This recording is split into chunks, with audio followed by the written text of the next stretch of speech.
Hey, ladies and gentlemen, this is Carmine Sabia for Explain America, and it looks like it's time for 84-year-old Nancy Pelosi to finally retire. Before we get started, please make sure you like, comment, share, and subscribe. Those little things really help us out, and they help our channel continue to grow. And guys, if you're not watching us on YouTube, look over there in the lower right-hand corner. See that address? youtube.com/@explainamerica. If you would put that in your web bar, come over there, hit subscribe for free. It really helps us out. So Nancy Pelosi, it's hard to have a fool made of yourself when you go on MSNBC and you're a Democrat. Do you realize how hard you have to work to be made to look like a complete dimwit on MSNBC when you are a top Democrat? It's astronomically hard. You have to make such a mistake.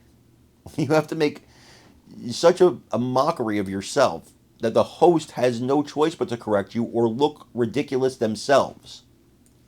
That's what happened when Nancy Pelosi, the former Speaker of the House, current California representative for the Democrat Party, appeared on MSNBC, and she wanted to defend Tim Walz. Now, Tim Walz is the person that Vice President Kamala Harris, I should say, picked for her vice presidential nominee. That's very hard to say, by the way, guys.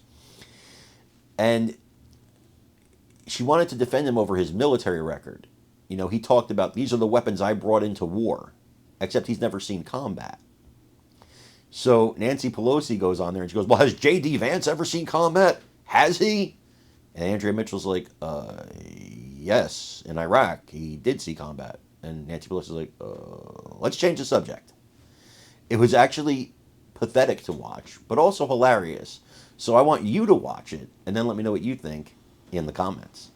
In any event, to stick with Tim, he came and so well liked, nominated and elected by the members to be our top Democrat on the Veterans Affairs Committee, where he brought his knowledge, his priorities, his vision for how we could help our vets better. And he, working with Chet Edwards of Texas, who was the appropriator, and our caucus, did more for veterans in that period of time than since the GI Bill. Well, J.D. Vance has criticized him as never having been in combat. And, has he? Has he? Well, has J.D. Vance been in combat? Well, I think he was over in Iraq, I think, as a public relations officer, as a communications officer. I think that's the case. But he's also said that this is anti-Semitic, that Josh Shapiro was not chosen because he wasn't against Israel enough.